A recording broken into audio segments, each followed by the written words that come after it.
Welcome to a land where east meets west, from the Caspian to the Black Sea. This is the Caucasus. I'm here to explore an historic 130-year-old railway. There you are. Nimble as a water buffalo with a broken leg. Built to connect two very different countries. There's half a mile of oil behind us. It's basically just a fast-moving bomb. Beautiful Georgia. Welcome, Georgia. And oil-rich Azerbaijan. For almost 70 years, these countries were part of the Soviet Union. This is Stalin's own personal railway carriage. But now that they're enjoying their independence, will this great railway survive? I'm going on a Transcaucasus mystery tour, and I've no idea what I'm going to find.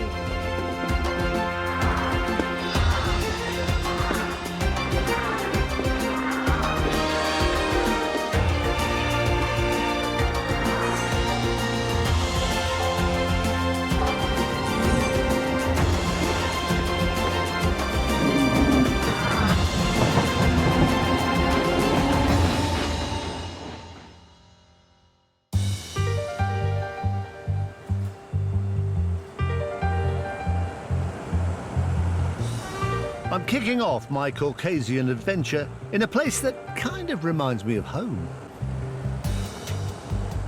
No, it's not Bond Street. I'm not even in London, although it is a London cab. This is actually Baku, the capital of Azerbaijan, formerly just a small part of the huge Soviet Union, but now a fiercely independent country. Located on the shores of the Caspian Sea, Baku is one of the oldest cities in the world. Its medieval citadel dates back to the Persian Empire in the 12th century. But wherever you go here, you're never far from the money. This place is packed to the rafters with millionaires.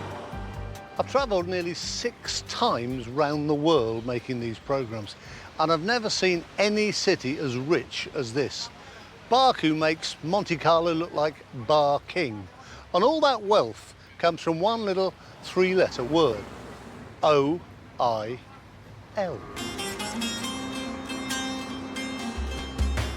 They first struck black gold here in 1846 when Azerbaijan was part of the Russian Empire.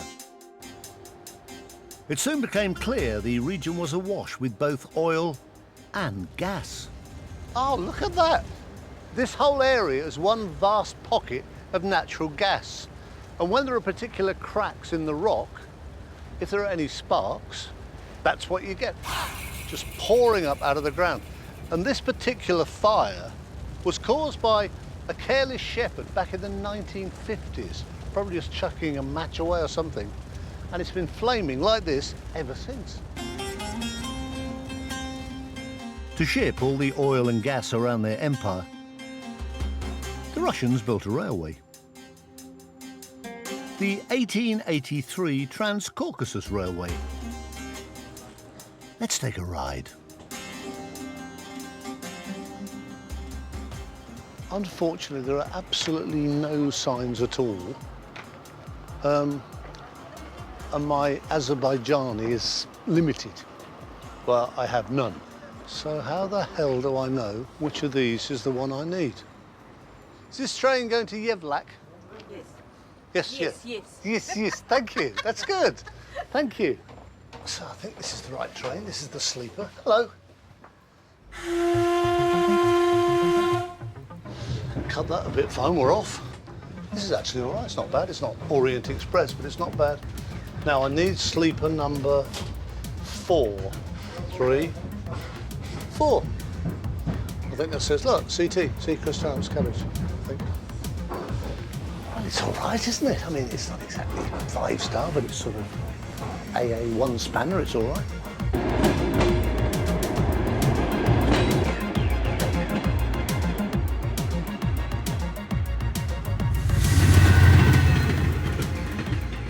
Over the next 6 days, I plan to travel the entire length of the Transcaucasus Railway. from the Caspian to the Black Sea. From Baku, my first stop will be Yevlak,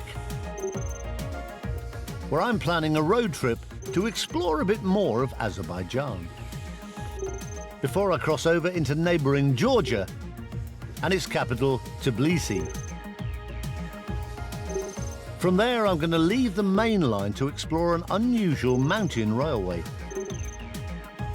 before continuing through the historic Surami Pass to my final destination, the Black Sea port of Batumi.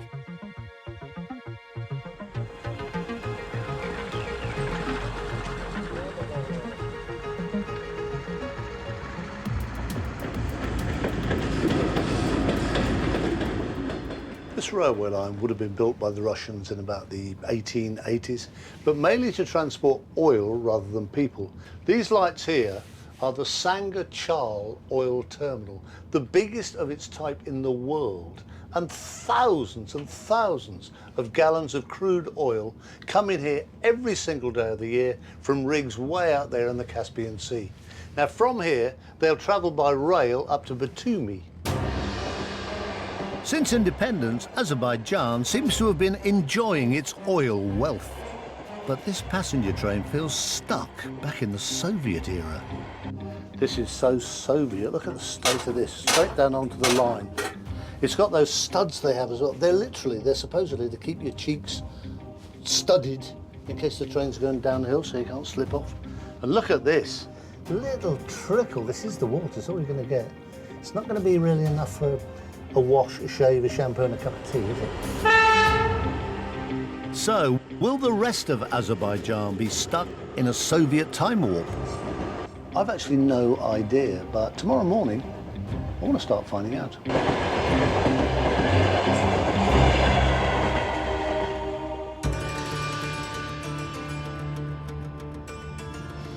So this must be Yevlak. It's 5:15 in the morning. I did get a bit of sleep. It was reasonably comfy, actually. If you're thinking, well, he looks like he's slept in those clothes, that's because I slept in these clothes. And I slept in these clothes because the airline has lost my case. So if you think this is a great look, I should be wearing this probably for the whole of the programme. It might be a little bit more crumpled by the end. I might be a little bit more niffy. So I'll just keep on travelling. Yevlak? Thank you very much, thank you. What a nice girl.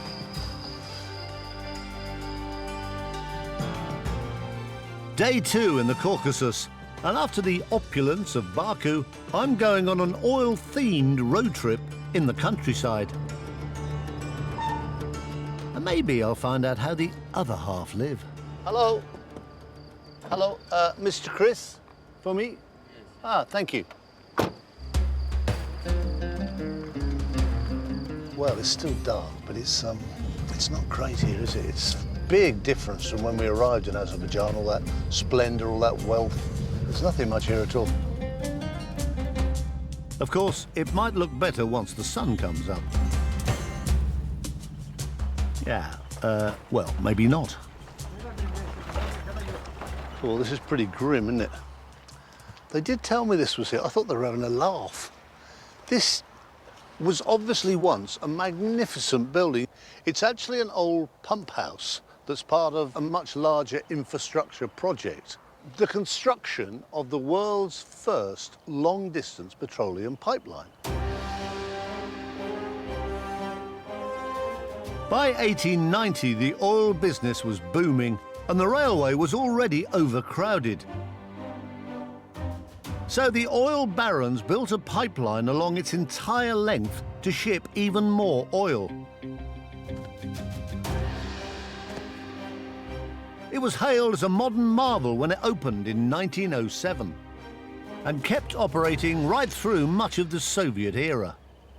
550 miles it ran, from Baku, where I started my journey yesterday, to Batumi, where I hope to end. It was on a huge scale. 800,000 tons of oil a year went from the Baku oil fields to the Black Sea, and all through what were then magnificent pumping houses like this. There must have been turbines as big as your house, pipes, steam. But now, I know what you're thinking. What a tip. Preserving history doesn't seem to be high on the agenda here. But they have built 2 new pipelines. I'm now heading off in this lovely old Lada to have a look at another way the railway has helped this region develop. In the leafy town of Naftalan, I'm going to sample a peculiarly Soviet form of health tourism.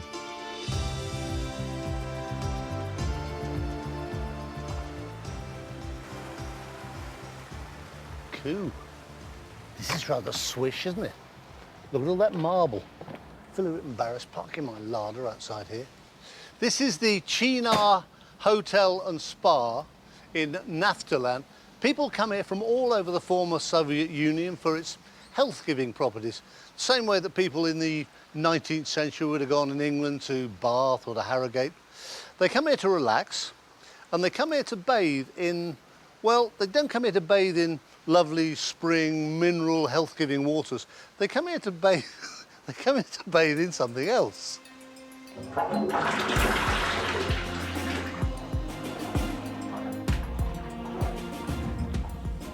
Well, believe it or not, this is actually what they all come to bathe in. It's oil. It's the stuff of legend, the Naftalan curing oil. It's nothing to do with the oil that you put in your car. And it's not flammable, so nobody can throw a match in, try and get rid of me. They come from all over the former Soviet Union to get in a bath like this.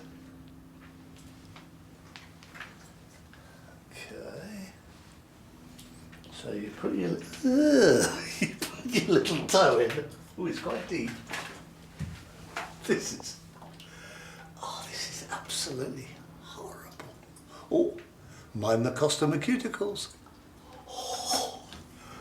Oh dear. Oh, this is absolutely. Oh.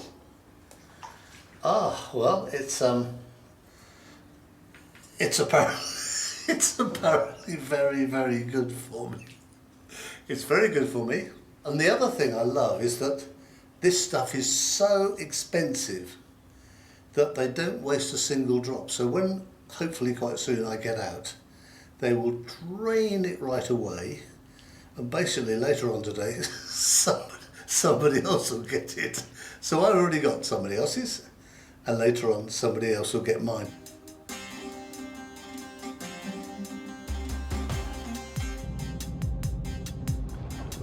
I don't know whether the Naftalan oil bath was a good idea or not. I feel kind of clean. I also feel sort of filthy. The next town is where we get back on the railway. It's a town called Ganja, which is the Jamaican word for marijuana.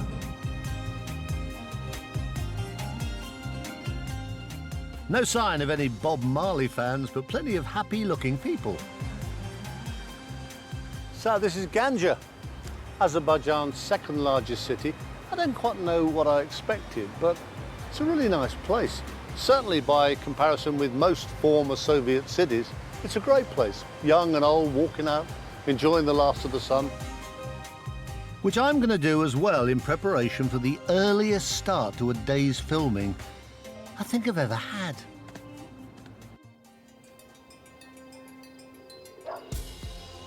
Well, it's 3:45 a.m. at Ganja station, and we're waiting for the overnight train from Baku to here. Yay! I love that look of a train, big light coming. It's about half an hour late, but hey, it's come all the way from Baku, about 200 miles, and we're actually going to a different country.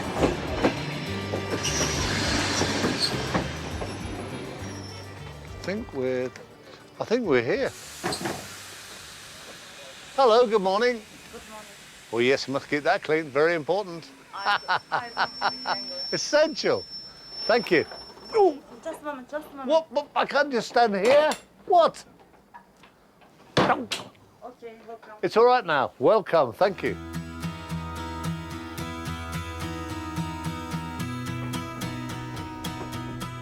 In the morning, we're going to cross the border into Georgia, and then it's on to the capital, Tbilisi.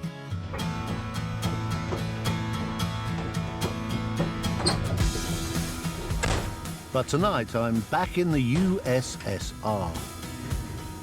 Oil-rich Azerbaijan seems happy to soldier on with these old Soviet trains. On our way to Georgia. So I'm a bit worried what they'll be like in much poorer Georgia.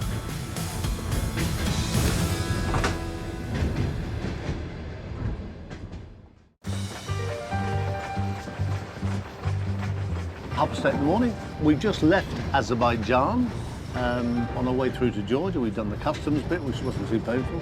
Georgia customs is next. And then Tbilisi. Here we come.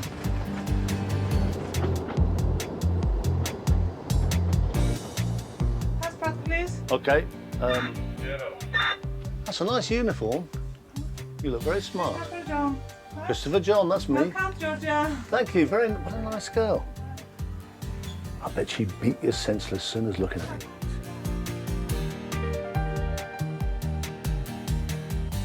Well, I suppose while this train's still stuck in the station, going absolutely nowhere, I might as well, I've got rid of my Azerbaijani money and now I've got my Georgian money. These are called laris, as in happy as. So I've got 20 happy laris. Look at him, he doesn't look very happy, does he? Hello. Hello, hello. Good morning. What's your name? Hello. Goodbye, goodbye. Your name is Goodbye. Okay. Can I get something to drink? Cake, good. No, I don't want cake. No cake. No cake. Well, what's in here? Oh, there's beer and wine and stuff. Well, I suppose I'd better just have Coke in case I'm... Well, I might be called on... Two Larry. To Larry? So we finally got through 2 sets of customs. We're into Georgia. Georgia differs from Azerbaijan in several major ways. One is they're Christian, not Muslim.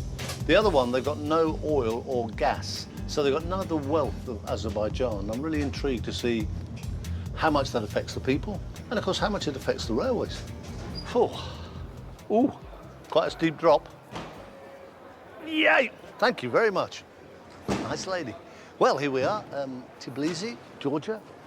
It's supposed to be a beautiful city, so we're not along. Let's go and have a look. Over 1,500 years old, the Georgian capital has been occupied by countless invading empires. Dripping with history, it's a thriving tourist centre. And it's also the centre of the country's railway industry. So I'm taking the city's 1960s metro, the fourth to be built in the whole Soviet Union, to visit Tbilisi's famous 133-year-old train factory. It's quite busy.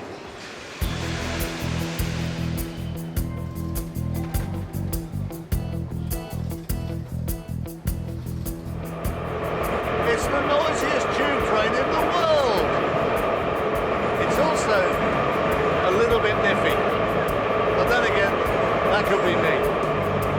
Actually, 4 days in the same clothes, that's almost certainly me. I'm sorry, I can only apologise. Well, it was an idea, wasn't it? I wanted to see a Georgian tube station and I wanted to see a Georgian tube train. And I've seen one now. The Tbilisi Rolling Stock Works has been around since the Transcaucasus Railway first opened in 1883. But I'm a bit sceptical how a train factory in Georgia can possibly compete in the modern age. I'm hoping technical director Mamuka Dolice can tell me how they keep going.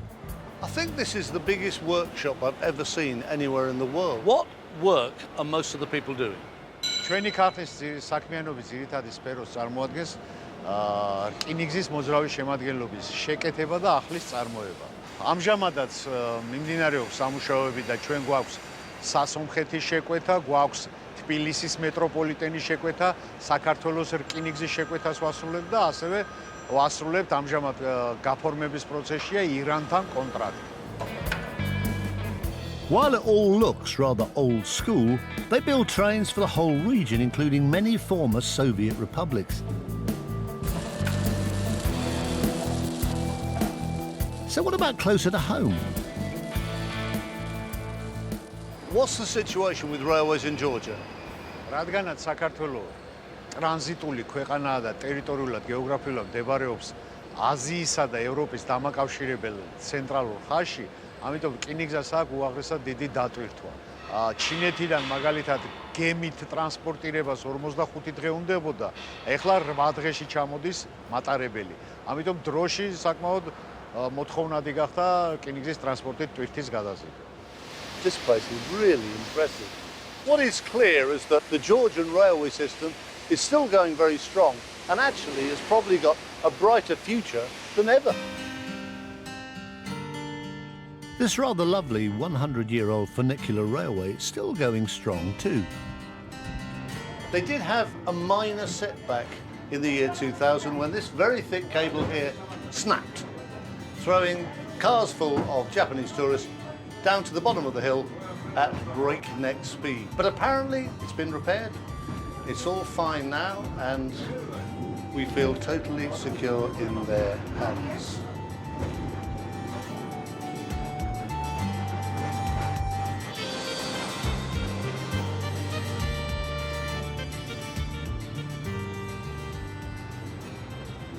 I really enjoyed Tbilisi. It's not an instant city, a Dubai-like city like Baku, but it's got a real buzz about it. Tomorrow I'm going to the birthplace of the most famous Georgian.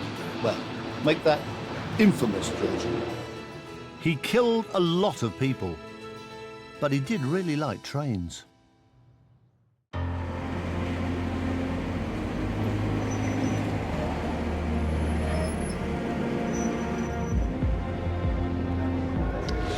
Well, 6:30 in the morning, almost a lie-in for us, almost tea time. We're on our way out of town on an early morning commuter train.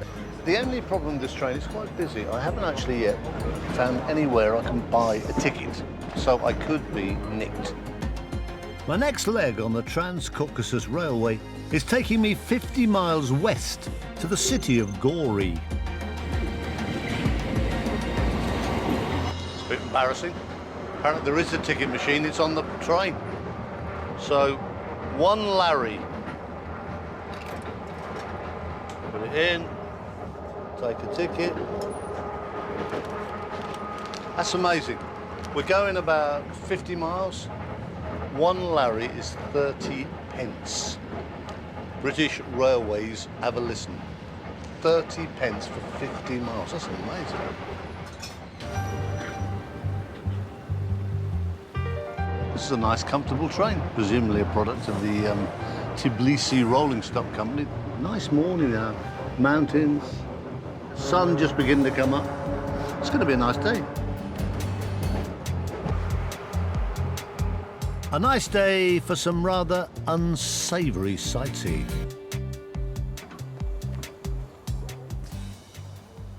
This is Gory station, and Gory is very famous as the birthplace of one particular gentleman, and there's supposed to be a statue of him somewhere in here. I'll give you a clue.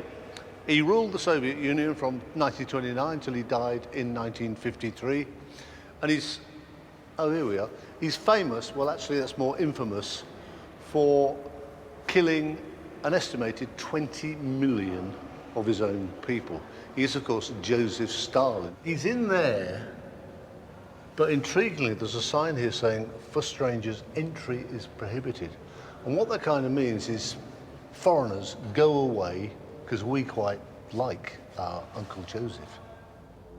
I'd like to be able to tell you that the statue is a bit of an aberration, the personal foible of a Stalin-obsessed station master. But there's ample evidence here in Gory that the dead dictator is in fact widely admired in the town of his birth.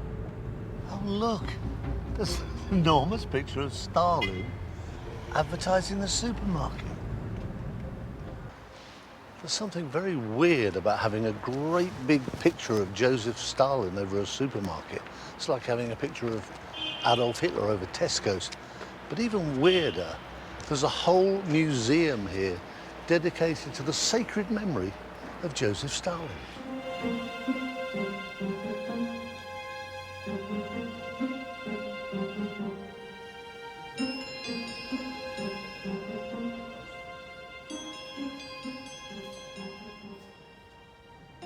This is really strange. Just one great big room after another. Hundreds and hundreds of pictures and busts and models of Stalin.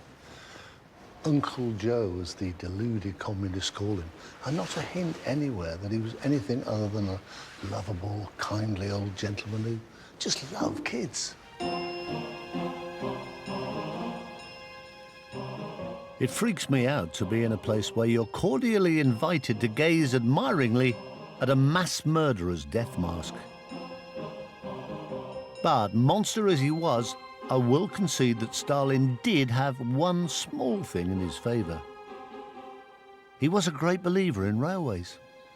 This is Stalin's own personal railway carriage.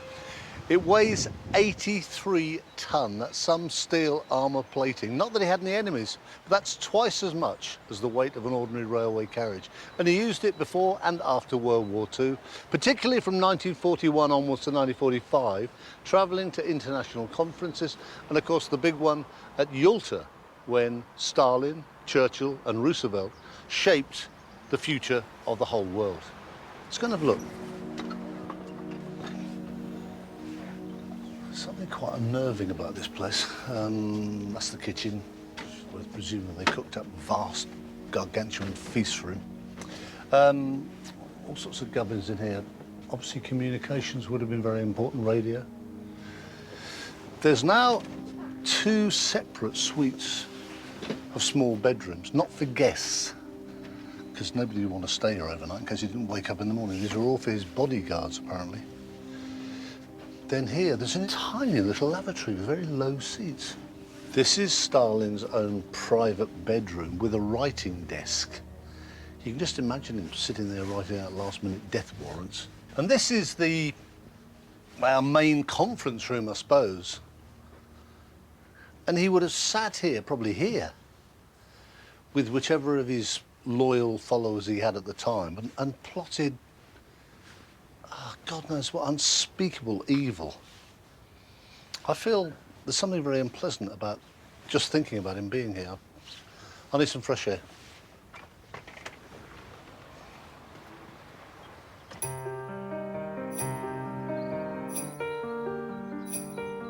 Back on the railway, I'm leaving the Transcaucasus for a bit, heading up a branch line into the mountains for some fresh air and a strong drink. Just coming up to Borjomi, which is a spa town. Borjomi water is sold all over the former Soviet Union, but they do say to get the real effect, you have to come to the town and get into the spring. They started doing this in the 19th century, and they came to Borjomi in their thousands, and that's what started this railway.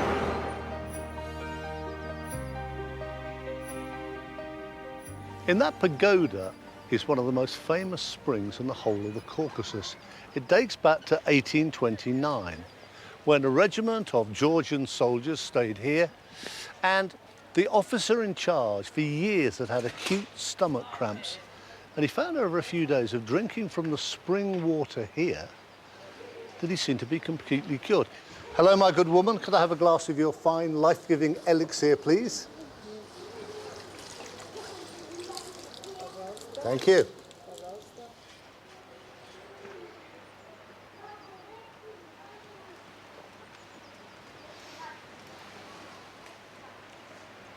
It tastes like the bottom of a rhinoceros's cage, but God, I feel good.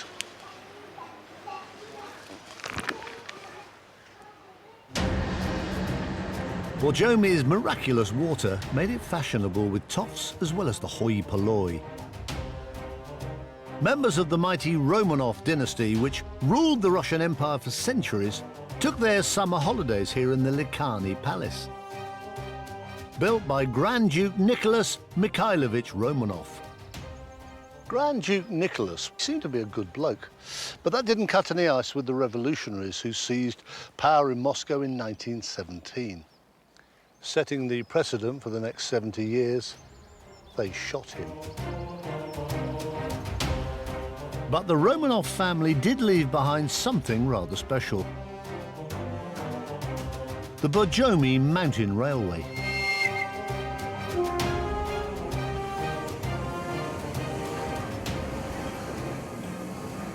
So we're going from Borjomi, which is way down in the valley, right up to a place called Bakuriani, which is 1,700 meters up, straight up. It's going to take a long time. We're only going about 25 miles, and it's going to take about 2.5 hours.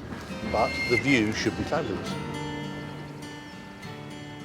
These days, the train is pulled by this rather odd 1960s Slovakian electric locomotive. A Cold War workhorse that's just the job for such a steep line. The train's still affectionately known as the Kukushka, or Cuckoo, after the steam locomotives that operated on the line since its construction in the 1890s.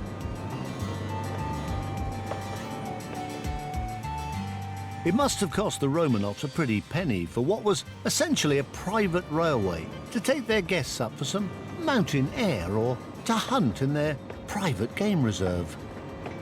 Lovely thick forest as we climb on either side of the train, all the way up. They even brought in an international superstar engineer to design their pièce de résistance. This bridge over the Semitskali River, 200 feet down there below us, must have been really tough to build. The engineer was Gustave Eiffel, who also, of course, built the Eiffel Tower in Paris and the Statue of Liberty in New York. And if you have a look at these little knobbly bits, the rivets down there, and you just happen to be in Paris and you looked at the Eiffel Tower, you'd see that the rivets there are exactly the same. Now I better just hop back on the train with all that grace and athleticism for which I'm famous.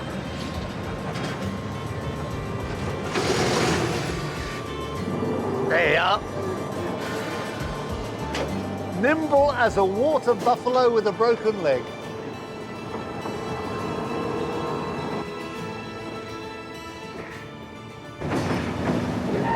When the engineer built this, what was he thinking? Just look. They look like dustbins. It's like a bin lorry. I do feel a bit safer up here, though.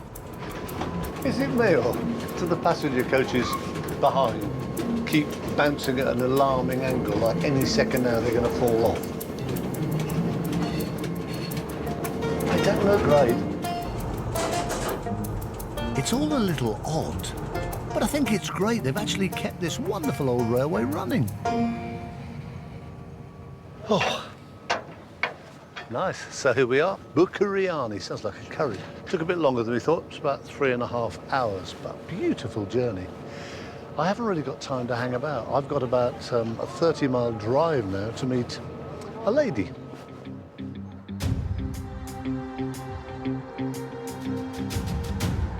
We're going to see a 120-year-old tunnel that played a major part in the early success of the Transcaucasus Railway. I'm hurrying back to a place on the Transcaucasus main line called Surami, where steep mountains stood in the way of the original railway. When the line first opened, it went over the Surami Pass, but was so steep that heavy oil wagons had to be re-hitched to pairs of locomotives. It was dangerous and caused massive delays. The solution required an extraordinary piece of civil engineering. Hello. Nice to see you. So, Railway engineer Sofio Kidishelli has lined up this rather cool maintenance vehicle to show me what they achieved. Well, it's one of those funny wind-up machines. yes, it is. Yes. Ooh, a throaty roar.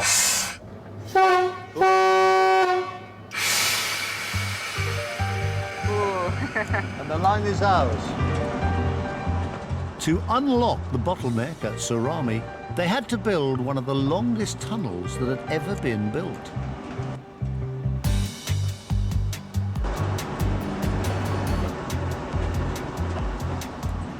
So this is the tunnel. What's it called? It's called Zipa Tunnel. Zipa. Zipa.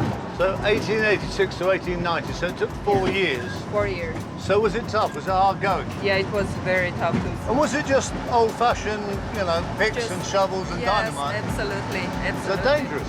It's very dangerous. It killed almost 100 people.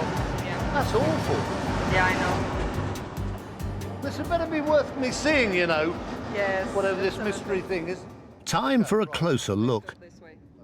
Sofio assures me the line is closed and there's no chance of a fully laden oil train screaming through here. But I'm a little nervous. That's right there. Yeah. Oh, that's it? Please, come on in. That's what you brought me down this long, dark Yes, tunnel? yes, I did. Oh, what is it? Okay. It's a Russian safe full of 10 million rubles. I wish it was. And you know the combination. Good girl. I wish it was. Actually, in reality, so there were two working faces from the east portal and from the west portal. And this is where they met? It was a breakthrough, How yeah. cool is that? Yeah. It's incredible to think of the effort that went into building this, isn't it? It took almost 2,000 people over 4 years to finish this tunnel. Yeah, and the rocks that you see from here are the excavated materials that were like cut down to get the shape. Back in those days, there was no cement, so they used this special mix with egg yolks. Yes. So the roof of this tunnel over our heads is held together by egg yolk. Yes. Great. Why did I feel safe? I've got my helmet. I'm not sure that would be enough. How far is it from here to the end of... Approximately 2 kilometers. Okay, shall we walk? Shall we get back on the No, train? I guess it's better to get back to the train. Good girl, let's get on the train. Okay. With the tunnel complete, oil shipments to the Black Sea really took off. And although Georgia has never had its own oil, it must be pretty good business transporting it on their railways.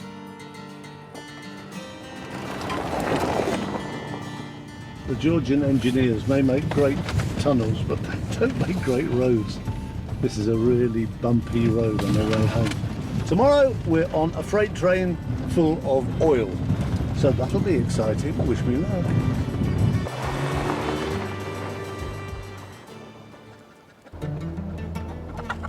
It's my final day on the Transcaucasus Railway. Hello.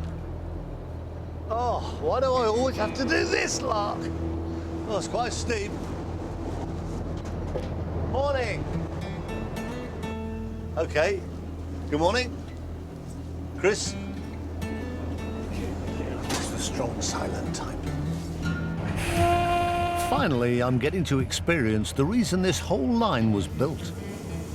Last leg of our journey today, and I wanted to join one of those monster freight trains. This one's carrying oil all the way from Azerbaijan. It's over a half a mile long, this thing. Everything behind me is oil. It's come all the way from Baku, way across on the Caspian, and it's going out here to the Black Sea.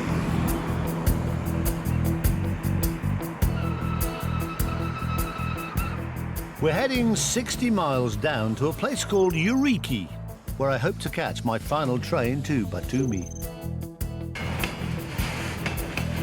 Assuming, of course, that nothing goes wrong.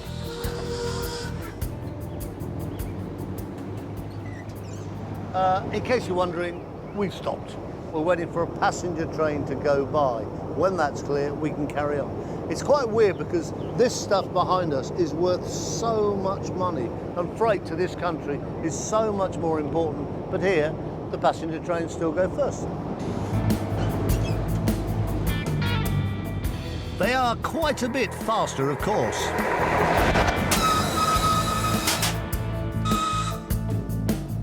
We're back on our way and starting to pick up speed. 0 to 50 on a fully laden oil train. About 10 minutes.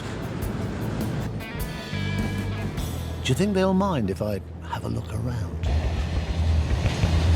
Because of the very nature of the cargo we're carrying, it's 2 locomotives to pull this thing and 3 drivers all in there, which does make it very loud and very cramped.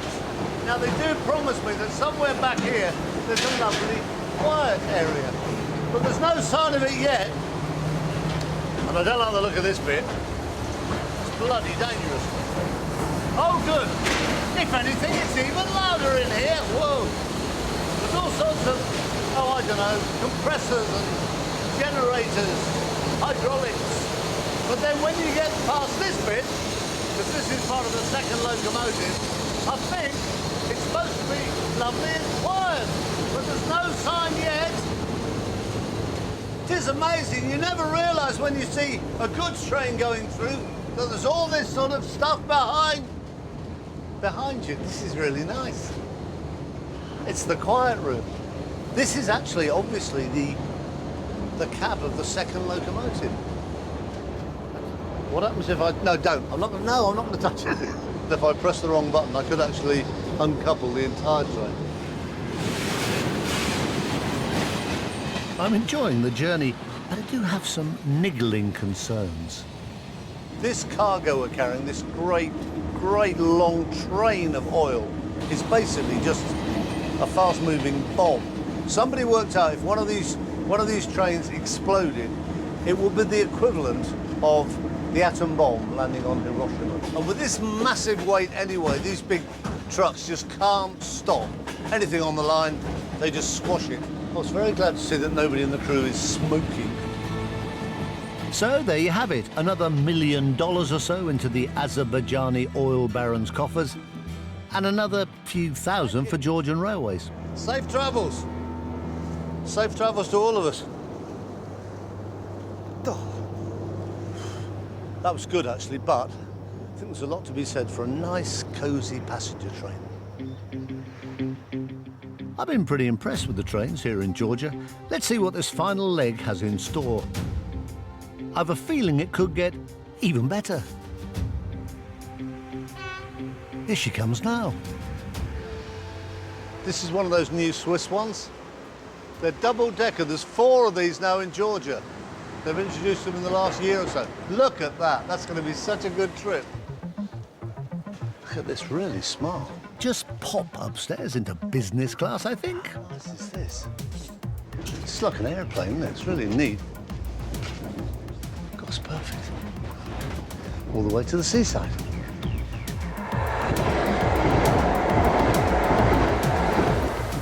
It's a nice thought that this ultra-modern, very high train is going every day through that old tunnel with the rocks held together by egg yolk that they built back in the 1880s, 130 years ago.